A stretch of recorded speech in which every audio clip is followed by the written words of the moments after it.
Hello friends, welcome to Exam How. स्वागत करते हैं आपका एग्ज़ाम हाउ में। सबको पता है, जो लोग भी देख रहे हैं उन सबको पता है कि मैन्युफैक्चरिंग साइंस का सेशन हमारा चल रहा है और 50-50 क्वेश्चन का हमने थ्री सेशन के बारे में आपसे बात कर रखा है। दैट्स मीन कि 150 क्वेश्चन हम आपको मैन्युफैक्चरिंग साइंस के कराने वाले हैं। तो ये फिक्स नहीं है, इससे एक्सीड भी होगा अगर आप चाहते हो तो। अगर आपको ऐसा लगता है कि नहीं 150 क्वेश्चन से ज़्यादा होने चाहिए तो हम उससे भी ज़्यादा करा देंगे। बट आपकी सिंसियरिटी को देखते हुए हमें लगता है कि 150 क्वेश्चन हम कराते हैं। अगर आप ज़्यादा सीरियस हो, अगर आपको लगता है कि नहीं आपको और क्वेश्चन चाहिए मैन्युफैक्चरिंग साइंस के, क्योंकि गेट के लिए, एसएससी जेई के लिए, यूपी पीएससी एई के लिए ये सारे मैन्युफैक्चरिंग साइंस बहुत ही ज़्यादा इंपॉर्टेंट है।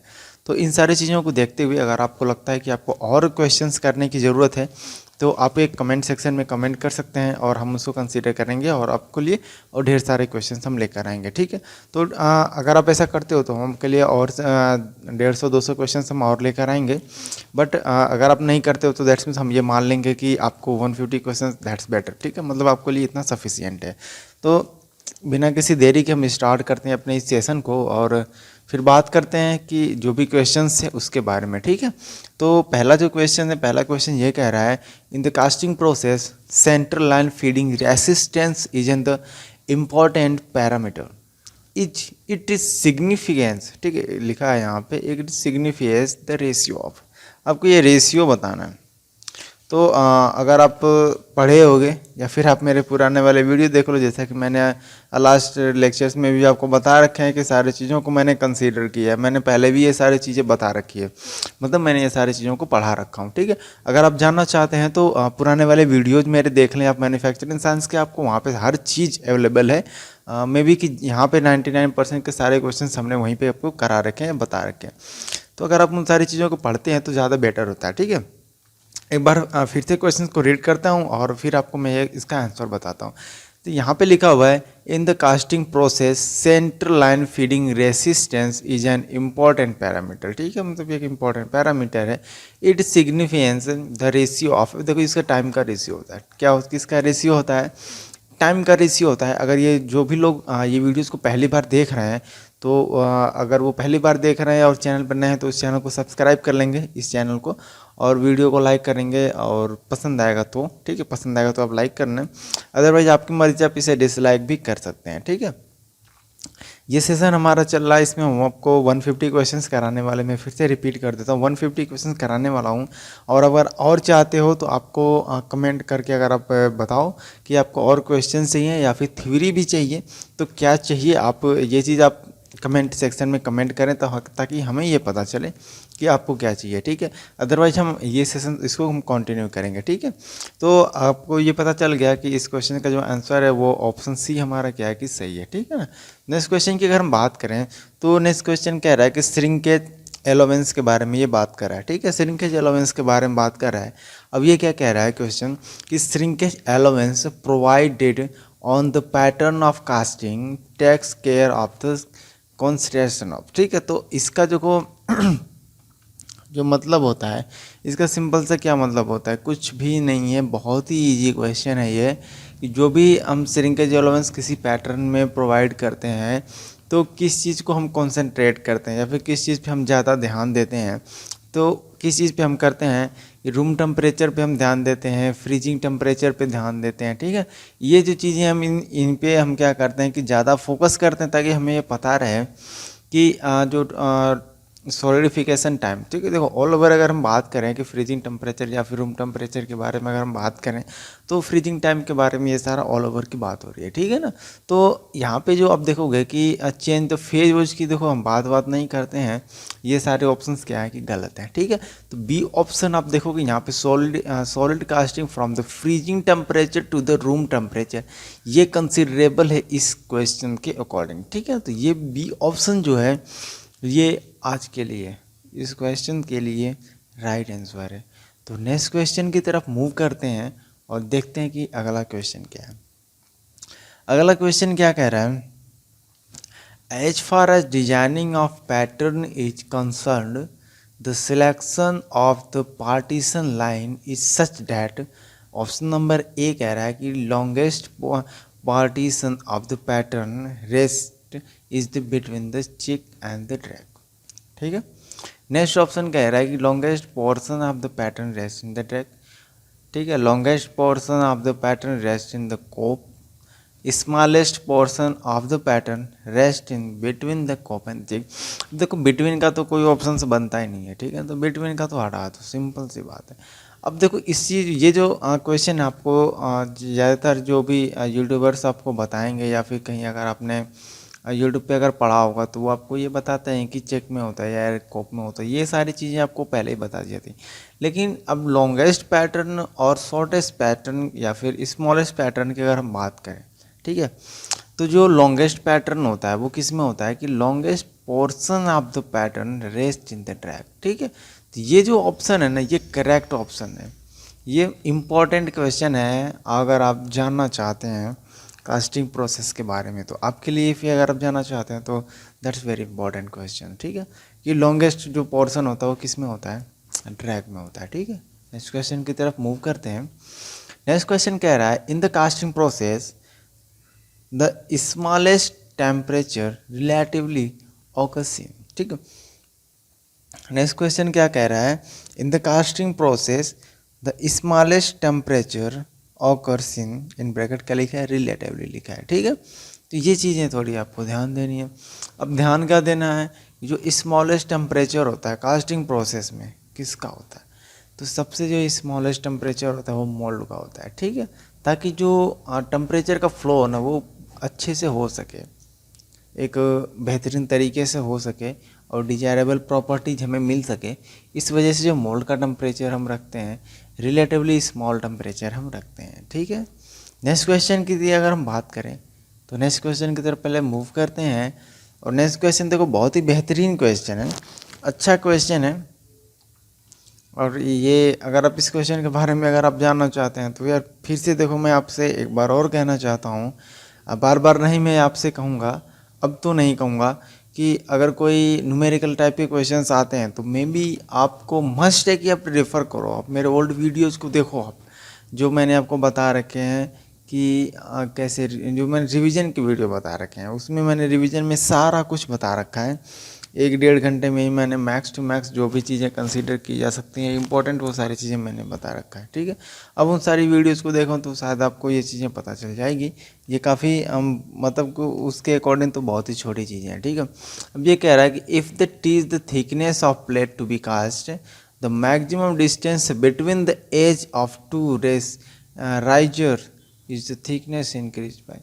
देखो इसका 3D हो जाएगा, लेकिन अब आप एक क्वेश्चन कर रहे हो कि 3D कैसे होगा। ठीक है, तो वही बात है, ओल्ड वाले वीडियोस देखो और जो न्यूमेरिकल्स मैंने आपको बता रखे हैं वहाँ पे या फिर जो भी मैंने फार्मूले के रिवीजन करा रखे हैं, अब अगर उस पर ट्राई करोगे तो ये आपको 3D मिलेगा। अगर आपको समझ में नहीं आता है, ठीक है, अगर आपको समझ में नहीं आता है तो आप कमेंट करो, एक सेपरेट सा वीडियो बना करके मैं ज़रूर इस सारी चीज़ों के बारे में आपको बता दूंगा। बट अभी क्या है कि ये हमारा जो सेशन चल रहा है, रिवीजन का सेशन चल रहा है, आपके पास उतना टाइम नहीं है कि आप गेट के लिए प्रिपेयर करो या फिर आप हर चीज़ को पढ़ सको। ठीक है, तो ये क्वेश्चन की जो सीरीज चल रही है हमारी चलती रहेगी और ये इसीलिए करा जा रहा है ताकि आपको हर चीज़ का रिवाइज कराया जा सके। ठीक है, नेक्स्ट क्वेश्चन की तरफ मूव करते हैं। और नेक्स्ट क्वेश्चन कह रहा है the term 4:1 in the getting ratio. ठीक है, तो ये इसमें देखो मैं थोड़ा सा आपको रिवाइज करा देता हूँ और एक मैं याद करने का तरीका आपको बता देता हूँ कि याद कैसे करते हैं। ठीक है, तो आपको याद 2 चीज़ें, सिर्फ 2 चीज़ याद करनी। इस टाइप के क्वेश्चंस के लिए आपको सिर्फ 2 चीज़ें याद करनी है। पहला आप इसे याद कर लो, श्री, एक मिनट थोड़ा सा अच्छे से लिख देता हूँ मैं, श्री 144। ठीक है, और दूसरा याद करना है श्री 221। ठीक है, अब देखो यहाँ पे देखो जो एस का है ना, जो श्री में एस का मतलब है, ठीक है, श्री में एस का मतलब होता है ना स्प्रू। ठीक है, आर का मतलब है राइजर और आई का मतलब है इनगेट। बस यही चीज़ आपको याद रखनी है। क्या रखनी है आपको, सिर्फ यही चीज़ याद रखनी है। ठीक है, आपको क्या याद रखना है, श्री 144, श्री 221। अब जो श्री 144 है, ये जो श्री 144 है ये नॉन प्रेशराइज्ड के लिए है। ठीक है, किसके लिए है, ये नॉन प्रेशराइज गेटिंग सिस्टम के लिए है, ये नॉन ठीक है, प्रेशराइज, ठीक है। और उसके बाद से ये जो आपको देख रहे हो ना श्री 121, ये किसके लिए है? ये प्रेशराइज गेटिंग सिस्टम के लिए है। ये किसके लिए है? प्रेशराइज गेटिंग सिस्टम के लिए, ठीक है। मतलब अब रेशियो सिंपल सा है, एस का रेशियो देखो, एस का 1 हो गया, आर का 4 हो जाएगा, आई का क्या हो जाएगा 1 हो जाएगा, ठीक है, सिंपल सा। अब ये चीज़ अगर आप एक चीज़ याद कर लो, तो ये जो क्वेश्चन है ना इस तरीके के, ये क्वेश्चन के इस तरीके के जितने भी क्वेश्चंस हैं वो सारे आपके हो जाएंगे, ठीक है ना। अब यहाँ पे लिखा 4:4:1, तो 4:4:1 का क्या मतलब? 1 की देखो 1 जो लिखा है इसका मतलब इन गेट होगा, 1 का एक ही मतलब हो जाएगा ना कि इन गेट होगा। अगर आपको ऐसा लगता है कि 4 के बीच में कन्फ्यूजन क्रिएट हो रहा है तो 1 को कंसीडर कर लो। अब 1 को क्या ये कह रहा है? 1 को क्या कह रहा है? ये 1 को कह रहा है ये इन गेट कह रहा है, ठीक है। 1 को क्या कह रहा है? ये 1 को कह रहा है इन गेट कह रहा है, ठीक है ना। तो सिंपल सा और बहुत ही बेहतरीन सा ये क्वेश्चंस दे रखा है। अगर इसमें किसी भी तरीके का कोई वो नहीं दे रखा, क्या कहते हैं कि ये नहीं बता रखा है कि प्रेशराइज है या नॉन प्रेशराइज है, ठीक है। तो सिंपल से आप इसको याद कर लो, मतलब कि देखो अगर आप क्वेश्चंस में ये देखा कि प्रेशराइज है तो मैंने आपको इसका रेशियो बता रखा है कि ये क्या है, मतलब स्प्रू का 1 होगा, राइजर का 4 होगा और आई का मतलब 4 होगा, ठीक है। नॉन प्रेशराइज के लिए मैंने आपको बता रखा। बट इस क्वेश्चन से देखो कि यहाँ पे कुछ लिखा नहीं है कि ये प्रेशराइज के लिए या नॉन प्रेशराइज के लिए, ठीक है। आपको मैंने सिंपल सा तरीका बता दिया याद करने का कि कैसे आप इस चीज़ को याद कर सकते हैं।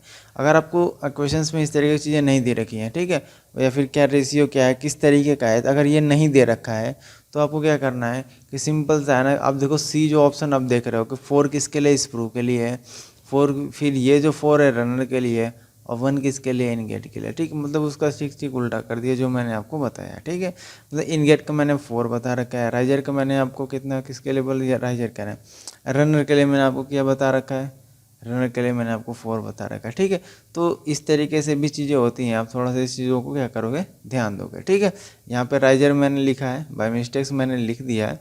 अब इसको क्या करें? रनर गेट लिखो, रनर एरिया लिख दो, कोई दिक्कत नहीं है, रनर एरिया लिख दो, ठीक है। रनर एरिया लिख दो, ठीक है। मिस्टेक्स हो सकती है, किसी से भी हो सकती है। रनर एरिया आप लिख दो और उसके बाद से इन सब चीज़ों को आप क्या करोगे? कंसीडर करो और फिर अब देखोगे कि आपका बेहतरीन परफॉर्मेंस होगी, आप अच्छे चीज़ों को समझ रहे हो, ठीक है। तो इस क्वेश्चन के हिसाब से मैंने आपको क्या बताया? ऑप्शन सी क्या है कि सही है, ठीक है। तो अब इसके हिसाब से मैंने आपको सारा ये चीज़ें मैंने आप बता दिया, आप इसी को थोड़ा सा कंसीडर करना, ठीक है ना। नेक्स्ट क्वेश्चन की तरफ मूव करते हैं। नेक्स्ट क्वेश्चन क्या कह रहा है? Aspiration is fact is produced when, क्या कह रहा है? Aspiration is fact is produced when. तो अब ये कब एस्पिरेशन इज फैक्ट कब प्रोड्यूस करता है? कि जो भी लिक्विड मेटल का जो स्ट्रीम होता है उसको प्रेशर होता है, वो एटमॉस्फेरिक प्रेशर से अगर कम हो जाता है तो क्या होता है? एस्पिरेशन इफेक्ट होता है, ठीक है। मतलब उसको हम क्या करते हैं? कंसीडर करते हैं। तो पहला ऑप्शन क्या दे रखता है? Pressure in the liquid metal stream become the equal. देखो इक्वल की बात नहीं होगा, मैंने क्या बताया? कम होना चाहिए। स्ट्रीम मोर देन आ गया तो कैंसिल हो गया, ठीक है। Pressure in the liquid metal stream less than, तो ये हो सकता है, ये यही होगा क्योंकि यहाँ पर नन ऑफ दीज दे रखा है, ठीक है। तो जो ऑप्शन नंबर सी है, ऑप्शन नंबर जो सी है ये क्या हो जाएगा? हमारा ये राइट आंसर हो जाएगा। और अब इसको क्या करना? ऑप्शन नंबर सी कंसीडर करना। ये इस क्वेश्चन के हिसाब से क्या है कि राइट आंसर है, ठीक है। नेक्स्ट क्वेश्चन की तरफ मूव करते हैं। अब ये डिफेक्ट के बारे में देखो तो कुछ क्वेश्चंस आपको हम बताएंगे और 10 क्वेश्चन डिफेक्ट के बारे में है। डिफेक्ट के बारे में अगर हम बात करें तो hot tear in casting are caused by, hot tear casting is the caused by. Hot tear किसकी वजह से होती है? जो भी मोल्ड की जो हार्डनेस होती है ना, अगर वो एक्सेस हो जाती है फिर ज़्यादा हो जाती है तो इसी की वजह से क्या होता है? हॉट टीयर होता है, ठीक है। नेक्स्ट क्वेश्चन की तरफ मूव करें। Of the following metals the powering rate should be minimum for. अब इसका देखो कोई स्पेसिफिक आंसर आपको नहीं पता होगा क्योंकि अलग अलग मटेरियल के क्या होता है कि अलग अलग इसके आंसर होते हैं, ठीक है। तो ये मैंने क्वेश्चन एक बार आपको मैंने बता चुका हूँ, अगर पहला वाला वीडियो देखे होगे तो वहाँ पर मैंने आपको एल्युमिनियम बता रखा है, तो यहाँ भी सेम आंसर होगा, एल्युमिनियम होगा, ठीक है। क्योंकि यहाँ पे स्टील, ब्रास और कास्ट आयरन जिस हिसाब से दिया हुआ, तो एल्युमिनियम हम क्या करेंगे इसका, इसके हिसाब से एल्युमिनियम क्या होगा? राइट आंसर होगा, ठीक है। नेक्स्ट क्वेश्चन की तरफ मूव करते हैं। नेक्स्ट क्वेश्चन क्या कह रहा है कि हॉट ब्लास्ट एयर, क्या कह रहा है? Hot blast of air is supplied to the blast furnace throat, ठीक है। ब्लास्ट फर्नेस की यहाँ पे बात कर रहा है और ब्लास्ट फर्नेस में पूछ रहा है जो हॉट एयर होती है उसको हम किसके थ्रू फर्नेस में भेजते हैं, ठीक है। ये यही पूछ रहा है, तो किसके थ्रू भेजते हैं? तो टायर्स की वजह के मतलब टायर्स के थ्रू हम इसको क्या करते हैं, भेजते हैं। ठीक है, स्टोव वगैरह यार ये सारी चीज़ें देखो इनरिलेवेंट चीज़ें हैं। ठीक है, तो ये सब इन सब चीज़ों को अगर आपको पता है तो ये सारी चीज़ें तो वैसे कैंसिल आउट हो जाएंगी। ठीक है, तो इसकी वजह से हम क्या करते हैं, भेजते हैं। तो बी ऑप्शन क्या हो जाएगा, हमारा राइट आंसर हो जाएगा इस क्वेश्चन के हिसाब से। नेक्स्ट क्वेश्चन है the advantage of centrifugal casting is, the advantage of centrifugal casting is. ठीक है, तो क्या एडवांटेज है, डेंस कास्टिंग मैंने आपको पहले भी बता रखा है। तो डेंस कास्टिंग देखो होता है, मास प्रोडक्शन भी सेंट्रीफ्यूगल कास्टिंग की वजह से, मतलब हम पाइप वगैरह का भी मास प्रोडक्शन हम कर सकते हैं। ठीक है, कोर एलिमिनेशन का भी हो जाता है, कोर में जो भी दिक्कतें आती हैं देखो एलिमिनेशन हो जाता है, उनमें जो भी इम्प्योरिटीज होती है वो कहाँ पे आ जाती है, बीच में आ जाती हैं सेंट्रीफ्यूगल फोर्स की वजह से। ठीक है, तो अभी तीनों ऑप्शन सही है, तो डी ऑप्शन हमारा क्या हो जाएगा, इसका करेक्ट आंसर हो जाएगा। नेक्स्ट क्वेश्चन की तरफ बढ़ते हैं, विच of the following is clamping tool. अब इसमें आपको बताना है कि क्लैंपिंग टूल कौन सा है। ठीक है, क्लैंपिंग टूल कौन सा है, देखो ब्रैस ये नहीं है, गैस ये भी नहीं है, पिंच डॉग ये है, ऑगर बिट ये भी नहीं है। ठीक है, तो टूल के बारे में ये सिंपल सा क्वेश्चन है, बहुत ही छोटा सा क्वेश्चन है, ये आपको कर लेना चाहिए। The addition of coal dust to the green moulding sand is to improve. ये देखो ये बढ़िया बेहतरीन क्वेश्चन है, इसको इंपॉर्टेंट कर लेना। ठीक है, ये इंपॉर्टेंट क्वेश्चन है। अब जो ग्रीन मोल्डिंग होती है या फिर ग्रीन सैंड होता है, ठीक है, अगर उसकी मतलब उसकी स्टेबिलिटी को या फिर उसको इम्प्रूव करना हो, ठीक, अगर वो इम्प्रूव करने में हमने उसमें कोल डस्ट डाला हो तो क्या चीज़ इम्प्रूव होती है, ये क्वेश्चन ये पूछ रहा है आपसे कि क्या इम्प्रूव करता है, क्या कोल डस्ट जो ग्रीन सेल्ड मोल्डिंग में हम इस्तेमाल करते हैं वो क्या चीज़ इम्प्रूव करता है, ये आपको बताना है। ये सिंपल सा क्वेश्चन है। तो देखो ये क्या इम्प्रूव करता है ना, कि सरफेस फिनिश को इम्प्रूव करता है। क्या किसको इम्प्रूव करता है, सरफेस फिनिश को इम्प्रूव करता है। ठीक है, नेक्स्ट क्वेश्चन है the addition of iron oxide to foundry sand improve. अब यहाँ पे देखो सैंड के बारे में 2-3 क्वेश्चंस आपको यहाँ पे रेगुलर देखने को मिले हैं। तो इसका अगर हम आयरन ऑक्साइड के फाउंड्री सैंड में इम्प्रूव क्या करता है ये आपको बताना। तो क्या बोलता है ये, यहाँ बोलता क्या मतलब कि ये क्या इम्प्रूव करता है, परमेबिलिटी को इम्प्रूव करता है। ठीक है, तो ये ऑप्शन क्या हो जाएगा, हमारा करेक्ट आंसर हो जाएगा। Slush casting process is used to produce. Slush casting के बारे में ये क्वेश्चन है कि किसको प्रोड्यूस करने के लिए हम यूज करते हैं। ठीक है, तो स्लश कास्टिंग को किसको हम करते हैं, होलो सरफेस या फिर होलो कास्टिंग के लिए हम क्या करते हैं, मतलब प्रोड्यूस करने के लिए यूज करते हैं। ठीक है, तो सी ऑप्शन क्या हो जाएगा, करेक्ट आंसर हो जाएगा। Hexamethylene tetramine is added to resin. देखो ये थोड़ा सा इंपॉर्टेंट क्वेश्चन है ये। ठीक है, ये जो आप लाइन देख रहे हो ना, इम्पोर्टेंट है ये। ठीक है, क्या कैसे क्वेश्चन है ये इंपॉर्टेंट क्वेश्चन है। ठीक है, तो इसका मैं आपको बता देता हूँ कि ये क्या है, कैटलिस्ट होता है। ये क्या होता है, एक कैटलिस्ट होता है। ठीक है, ये क्या होता है, कैटलिस्ट होता है। नेक्स्ट क्वेश्चन की तरफ मूव करते हैं। The most suitable material for die casting is, the most suitable material for the die casting is, कौन सा सुटेबल मटेरियल होता है सबसे ज़्यादा, कॉपर। ठीक है, सिंपल सा ये वन लेनियर क्वेश्चन है, वन लेनियर क्वेश्चन है ये मतलब कि अगर एग्जाम में आ गए तो फिर इसमें बहुत ही दिक्कत होती है। तो ये सारी चीज़ें आपको रिमेंबर होनी चाहिए। इसका जो भी सूटेबल मटेरियल है डाई कास्टिंग के लिए वो कॉपर सबसे ज़्यादा बढ़िया होता है। ठीक है, नेक्स्ट क्वेश्चन की तरफ मूव करते हैं। The purpose of chaplet is to. ठीक है, ये क्वेश्चन कह रहा है the purpose of chaplet is to. देखो चैपलेट में और चिल्स में थोड़ा सा कन्फ्यूजन होता है, तो थोड़ा सा इसको इस चीज़ों को आप सेपरेट करके रिमेंबर करना। ठीक है, अब चैपलेट का देखो इस्तेमाल किसके लिए करते हैं, कोर को सपोर्ट करने के लिए हम करते हैं। ठीक है, किसका इस्तेमाल करते हैं चैपलेट के लिए, कोर को सपोर्ट करने के लिए करते हैं। नेक्स्ट क्वेश्चन नेक्स्ट क्वेश्चन कह रहा है which of the following is very powerful carbide former in the cast iron. ठीक है, क्या कह रहा है next question, which of the following is very powerful carbide former in cast iron. ये क्वेश्चन ये पूछ रहा है। अब इसका राइट आंसर क्या हो जाएगा, इसका राइट आंसर हो जाएगा वैनेडियम। ठीक है, तो ये क्या हो जाएगा, वैनेडियम हो जाएगा। ठीक है ना, ये आपको पहले से पढ़े होगा तभी आपको समझ में आएगा, अदरवाइज ये सब चीज़ें थोड़ी सी मतलब कि बाहर से नज़र आ रही होंगी। ठीक है, नेक्स्ट क्वेश्चन क्या है, which test on casting is based on sound. ठीक है, ये क्या कह रहा है, which test on casting is based on sound. कौन सी कास्टिंग का जो प्रोसेस है जो साउंड पे बेस करती है, तो प्रिकॉशन टेस्ट होता है, ठीक है, ये हो जाएगा। ए ऑप्शन क्या हो जाएगा, सही हो जाएगा। अदरवाइज आप क्या प्रोनाउंस करते हो ये आप पे डिपेंड करता है। प्रिकॉशन टेस्ट हम इसको मतलब मैं बोलता हूँ, अगर आपको अच्छा लगता है तो ठीक है, अदरवाइज अगर आप कुछ और प्रोनाउंस करते हो तो ये आप पे डिपेंड करता है, ठीक है। नेक्स्ट क्वेश्चन कह रहा है कि swelling of the casting occurs due to, ठीक है, जो स्वेलिंग्स होता है किस वजह से होता है, ये आपको क्या करना है कि बताना है। किसके लिए हो जाता है, इनसफिशियंट रैमिंग। देखो अगर स्वेलिंग के बारे में तो डिफेक्ट है ये तो आपको पता ही होगा, ठीक है। रैपिड मोल्टन मटेरियल पॉरिंग ये भी होता है। Insufficient mould weight due to pouring ये भी होता है। तो अगर सारा हो गया तो ऑल ऑफ दिस क्या हो जाएगा, हमारा राइट आंसर हो जाएगा। नेक्स्ट क्वेश्चन की तरफ हम बढ़ते हैं।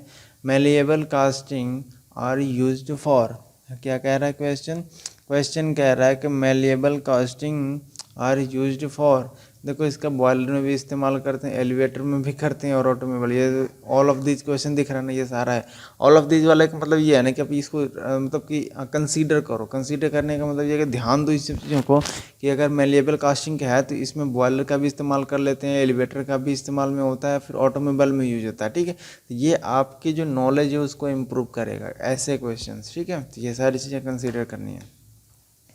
नेक्स्ट क्वेश्चन कह रहा है the best shape for riser is, क्या कह रहा है, the best shape for riser is. अब इसका राइजर का बेस्ट शेप बताना है, तो ये देखो सबसे मैं क्या बताऊँ इसके लिए यार, बहुत ईजी सा क्वेश्चन है। ये स्फेरिकल शेप होता है, इसको तो खुद से सोचो कैसे क्यों स्फेरिकल होता है और कमेंट करो, ठीक है। क्या करो, कमेंट करो, इसको कमेंट करो कि सबसे मतलब क्यों होता है, स्फेरिकल ही क्यों होता है, ठीक है। तो आपको कमेंट करना है इसे। नेक्स्ट क्वेश्चन है which one of the following में also act as feeder. Next question क्या कह रहा है, which one of the following में ऑल्सो एक्ट एज फीडर, ठीक है। कैसे हो, अब इसमें देखो सिंपल सा आंसर है। स्टेप गेट होता है जो कैसे एक्ट करता है, फीडर की तरह एक्ट करता है। नेक्स्ट क्वेश्चन की तरफ मूव करते हैं। थोड़ा सा देखो ये जो प्रोसेस है, प्रोसेस का मतलब ये सेशन है थोड़ा सा फास्ट हो रहा होगा, आप वीडियो को स्लो डाउन करके भी देख सकते हो, ठीक है, अगर आपको ऐसा लग रहा है फास्ट है तो। Multiple in getting is usually advised for, next question कह रहा है multiple in getting is usually advised for, क्या होगा इसका राइट आंसर, इसका राइट आंसर होगा लाइट मेटल कॉस्टिंग के लिए होगा, ठीक है। किसके लिए होगा, लाइट मेटल कॉस्टिंग के लिए होगा। Next question gating ratio is defined as. अब ये थोड़ा सा क्वेश्चन चेंज भी होते हैं, बट आपको ये क्वेश्चन है ना थोड़ा सा ध्यान देना है, ठीक है। क्या करना है कि आपको क्या करना है कि ध्यान देना है, ठीक है। जो मैंने आपको श्री बता रखा था, ठीक है, वो क्या था, एक स्प्रू था, फिर क्या था, राइजर या रनर था, और उसके बाद से ये इन गेट था, ठीक है। तो इन गेट मतलब टोटल गेट या फिर जो भी आप मानते हो, ठीक है। तो वो है, तो यहाँ पर देखो क्या है पहले स्प्रू होना चाहिए, फिर ठीक है, फिर रनर होना चाहिए, उसके बाद फिर इनगेट होना चाहिए। तो स्प्रू रनर टोटल देखो ये हो सकता है। अब यहाँ पर रनर आ गया तो कैंसिल कैंसिल कैंसिल, ठीक है, मतलब यहीं पे ये ए ऑप्शन क्या हो जाएगा, सही हो जाएगा, ठीक है। ये मैंने आपको श्री करके पहले ही बता दिया था। अब देखो क्या दे रखा है यहाँ पे, the pressurise gating system is suitable for, क्या कह रहा है, the pressurise gating system is suitable for, किसके लिए सुटेबल होता है, तो ये प्रेशराइज गेटिंग सिस्टम देखो फेरस मटेरियल के लिए सूटेबल होता है, ठीक है। नेक्स्ट क्वेश्चन की तरफ बढ़ते हैं। The non pressurise gating system is suitable for, मैंने प्रेशराइज और नॉन प्रेशराइज दोनों के लिए आपको बता रखे हैं कि इनका फॉर्मूला क्या है, कैसे याद करते हैं, सारा मैंने बता रखा है, ठीक है। तो नॉन प्रेशराइज किसके लिए सूटेबल होता है, एल्यूमिनियम के लिए, ठीक है। नेक्स्ट क्वेश्चन की तरफ बढ़ते हैं। For steel casting of AW the pouring time is proportional to, अब यार ये तो सबसे ईजीएस्ट क्वेश्चन है, ठीक है। ये कैसा है, सबसे ईजीएस्ट क्वेश्चन है। इसका तो सिंपल आंसर मैं आपको बताता हूँ, ए ऑप्शन क्या हो जाएगा, राइट आंसर हो जाएगा, ठीक है। अब इसका कुछ नहीं बताने वाला, आगे एक और क्वेश्चन है उस पर मैं आपको थोड़ा सा अच्छे से बताऊँगा, ठीक है, इसी के फिनोमेना पे बेस्ड है। नेक्स्ट क्वेश्चन क्या कह रहा है, पैडिंग इज डिफाइंड एज, ठीक है। नेक्स्ट क्वेश्चन क्या कह रहा है, पैडिंग इज डिफाइंड एज, तो पैडिंग कैसे डिफाइंड होता है, देखो एक एक्स्ट्रा मटेरियल होता है जिसको हम ऐड करते हैं, ठीक है। Extra support for thin casting kind of gating extra material added to uniform casting से, ये होता है, ठीक है। जो सी ऑप्शन आप देख रहे हो ना, ये होता है पैडिंग का, ये मतलब होता है पैडिंग का, ये डेफिनेशन होता है, या फिर आप इसको इसके डिफाइन करते हैं, ठीक है। ये सिंपल सा आंसर है, ठीक है, चिल्ड वगैरह ये कुछ नहीं होता है। नेक्स्ट क्वेश्चन क्या कह रहा है, hot spots are generally formed in, next question क्या कह रहा है, एक बार फिर से रिपीट कर रहा हूँ मैं, hot spots are generally found in, ठीक है, किसमें फाउंड होता है, casting and abrupt variation section, ठीक है। तो ये जो आप डी ऑप्शन देख रहे हो राइट आंसर है। नेक्स्ट क्वेश्चन क्या कह रहा है कि tin coated low carbon steel chaplet are used in. Next question क्या कह रहा है, नेक्स्ट क्वेश्चन ये कह रहा है tin coated low carbon steel chaplet are used in, किस में यूज होता है, तो फेरस फाउंड्रीज में यूज होता है, ठीक है, याद रखना इस चीज को। नेक्स्ट क्वेश्चन क्या कह रहा है, the solid contraction is more in. Solid contraction, contraction के बारे में भी आप मैंने बता रखा है। तो सॉलिड कॉन्ट्रैक्शन किस में, जो लोग पहले से देखे होंगे मेरे वीडियो को मैं भी किए बहुत अच्छा से इस तरीके से सेशन को कर रहे होंगे, तो किस में होता है, सॉलिड कॉन्ट्रैक्शन सबसे ज़्यादा स्टील में होता है, ठीक है, किस में होता है, स्टील में होता है, ठीक है। Next question, the ratio between the pattern shrinkage allowance to the steel and cast iron. तो ये थोड़ा सा है वैसा क्वेश्चन जो आपको नहीं पता होगा, तो इसका सिंपल सा याद करना 2:1 रेशियो होता है, ठीक है, क्या होता है, 2:1 होता है। Next question, pattern shrinkage is provided to compensate the shrinkage of, ठीक है। नेक्स्ट क्वेश्चन क्या कह रहा है, ये वाला question, pattern shrinkage is provided to compensate the shrinkage of, ठीक है। तो बहुत ही अच्छा क्वेश्चन है ये, याद रखना। इससे क्या होता है, कास्टिंग आफ्टर सॉलिडिफिकेशन, याद रखना, ये इंपॉर्टेंट क्वेश्चन है, ठीक है। कैसा क्वेश्चन है, इंपॉर्टेंट क्वेश्चन है। देखो नेक्स्ट क्वेश्चन क्या कह रहा है, which geometry has smallest solidification time, ठीक है, क्या कह रहा है, which geometry has the smallest solidification time. तो सॉलिडिफिकेशन टाइम किसका सबसे कम होता है, क्यूब का होता है, और इसका फार्मूला क्या होता है, solidification time equal to volume upon surface area का होल स्क्वायर, ठीक है, ये होता है formula. Next question, next question क्या कह रहा है कि amorphous crystal formation take place during solidification when rate of cooling is, cooling rate को पूछ रहा है, कूलिंग रेट का क्या मतलब होता है, ठीक है, ये आपको बताना है, क्या बताना है, ये सबसे ज़्यादा होता है, जो इसका कूलिंग रेट होता है ना एमॉर्फस मटेरियल का या फिर क्रिस्टल का, हाई होता है, ठीक है। तो यहाँ पे इसको टिक कर देना। नेक्स्ट क्वेश्चन कह रहा है during solidification where the both solid and liquid phase are present is known as. अभी ये क्वेश्चन है, ये भी थोड़ा बहुत ही ईजी है क्वेश्चन, ठीक है। ये क्या होगा, इसका होगा कि देखो मुसी जोन बोलते हैं इसको, ठीक है, मसी जोन या मुसी जोन, आप जो भी प्रोनाउंस करते हो अब इसको देख लेना, ये सी ऑप्शन क्या हो जाएगा, सही होगा, ठीक है। नेक्स्ट क्वेश्चन क्या कह रहा है, the vertical channel through which the molten metal flow downwards in the mould is called. बहुत अच्छा का ये भी क्वेश्चन, देखो थोड़ा सा इम्पोर्टेंट क्वेश्चन है, ठीक है, इम्पोर्टेंट क्वेश्चन है ये, इम्पोर्टेंट क्वेश्चन है ये, और ये स्प्रू इसका राइट आंसर होगा, ये याद रखना है, स्प्रू, ठीक है, क्वेश्चन इंपॉर्टेंट है, ध्यान जरूर देना इसी पे। नेक्स्ट क्वेश्चन की अगर हम बात करते हैं, नेक्स्ट क्वेश्चन क्या कह रहा है, अब देखो यहाँ फ्लूइडिटी की बात हो रही है, ठीक है, किसकी बात हो रही है, फ्लूइडिटी की बात हो रही है। Fluidity of molten metal can be increased during solidification by, अब किस कौन से फेज में ये इंक्रीज होता है, कौन से, अगर कोई इंक्लूशन अगर एडिट कर दोगे, ऐड कर दोगे तो क्या हो जाएगा, इंक्रीज हो जाएगा, ठीक है। तो ये आंसर क्या हो जाएगा, राइट आंसर हो जाएगा। Next question, directional solidification is not affected by, directional solidification के बारे में ये बात कर रहा है, तो किसकी वजह से नहीं इफेक्टेड होता है, मोल्ड शेप की वजह से ये इफेक्टेड नहीं होता है, ठीक है ना, तो ये आंसर हो जाएगा। Next question, moving downward the top cross sectional area of sprue must. अब यार ये क्वेश्चन अगर कोई नहीं बता पाता है तो सच में मुझे चुल्लू भर पानी में डूब मरना चाहिए। ये क्या होता है, डिक्रीज होता है, ठीक है, क्रॉस सेक्शनल एरिया स्प्रू का ऐसे होता है, तो ऐसे नहीं, थोड़ा ठीक से बना देता हूँ, ऐसे होता है, ठीक है। तो यहाँ से बढ़ा और यहाँ पे सबसे कम होता है, ठीक है ना, यहाँ पे, तो ये देख लेना इसको, ये थोड़ा ऐसे ही होता है, ठीक है। स्प्रू का एरिया का ऐसे बनता है, डाउनवर्ड जाओगे तो क्रॉस सेक्शनल एरिया डिक्रीज होता है, ठीक है। Next question, aspiration effect is very important as far as the casting process are the concern, ठीक है। Choose the false statement about the effect. तीन देखो इसमें सही है और एक क्या होगा, गलत होगा, और जो गलत है ना उसी को चूज करना है। तो देखो जो गलत है वो तो मैं तुम्हें बताऊंगा ही बताऊंगा, बाकी 3 तुम याद जरूर रखना। जो गलत है वो ए ऑप्शन के आगे गलत है, ठीक है। The effect is due to pressure anywhere in the liquid metal mould is just above the atmospheric temperature, ये स्टेटमेंट क्या है ना गलत है, बाकी ये तीनों याद रखना, ये सही है, ठीक है।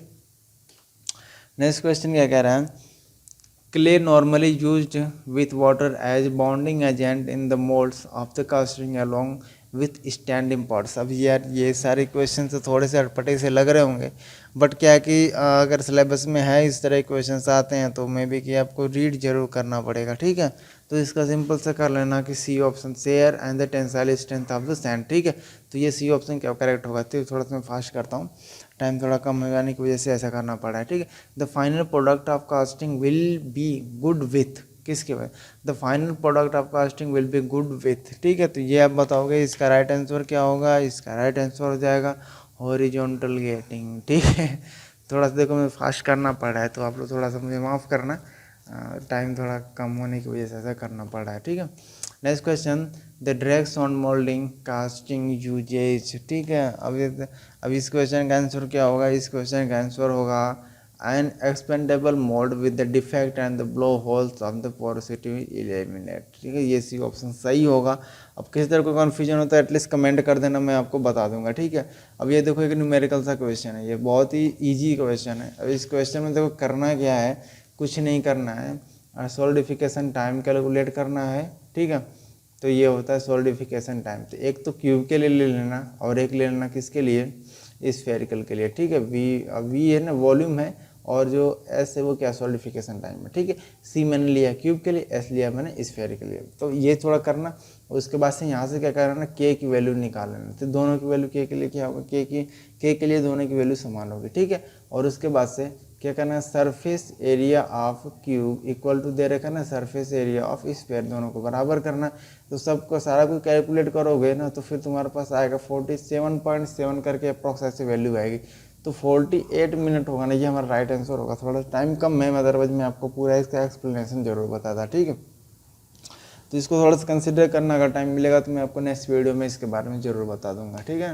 नेक्स्ट क्वेश्चन की तरफ बढ़ते हैं, और नेक्स्ट क्वेश्चन क्या कह रहा है, नेक्स्ट क्वेश्चन कह रहा है the solidification time of an optimum cylindrical riser varies as, देखो ये थोड़ा इंपॉर्टेंट क्वेश्चन है, इसको क्या करना, इंपॉर्टेंट क्वेश्चन है, ठीक है।